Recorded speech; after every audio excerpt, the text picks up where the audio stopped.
Amaravati, November 7. మహిళా cricket world cup విజేత, team India సభ్యురాలైన తెలుగమ్మాయి శ్రీచరణికి ముఖ్యమంత్రి నారా చంద్రబాబు నాయుడు భారీ నజరానా ప్రకటించారు. శ్రీచరణికి 2.5 కోట్ల రూపాయలు నగదు బహుమతి ఇవ్వాలని సీఎం నిర్ణయించారు. దీంతో పాటు ఇల్లు నిర్మించుకునేందుకు కడపలో 1000 చదరపు స్థలం కేటాయిస్తున్నట్టు తెలిపారు. అలాగే రాష్ట్ర ప్రభుత్వంలో గ్రూప్ 1 అధికారిగా ఉద్యోగం కూడా కల్పిస్తామని సీఎం చంద్రబాబు స్పష్టం చేశారు. శుక్రవారం సీఎం క్యాంప్ కార్యాలయంలో ముఖ్యమంత్రి చంద్రబాబును, మంత్రి నారా లోకేష్ను క్రికెటర్ శ్రీచరణి మర్యాదపూర్వకంగా కలిశారు.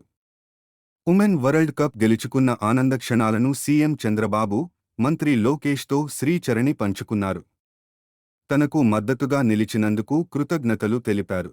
ఈ సందర్భంగా ముఖ్యమంత్రి చంద్రబాబు, మంత్రి లోకేష్ శ్రీచరణిని అభినందించారు. ఉమెన్ వరల్డ్ కప్ గెలుచుకోవడం ద్వారా భారతదేశ మహిళల సత్తా చాటారని, మహిళా క్రీడాకారులకు ఆదర్శంగా నిలిచారని సీఎం అన్నారు. భవిష్యత్లో మరిన్ని విజయాలు భారత జట్టుకు అందించాలని అభిలషించారు.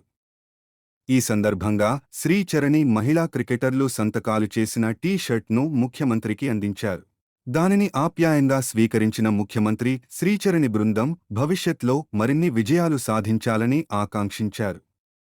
శ్రీచరణితో పాటు ముఖ్యమంత్రిని కలిసిన వారిలో మహిళా క్రికెట్ జట్టు మాజీ కెప్టెన్ మిథాలీ రాజ్ కూడా ఉన్నారు.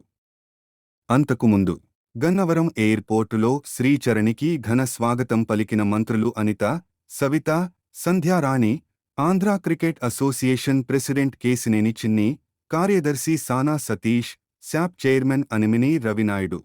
ఆమెతో పాటు సీఎం క్యాంప్ కార్యాలయానికి వచ్చారు.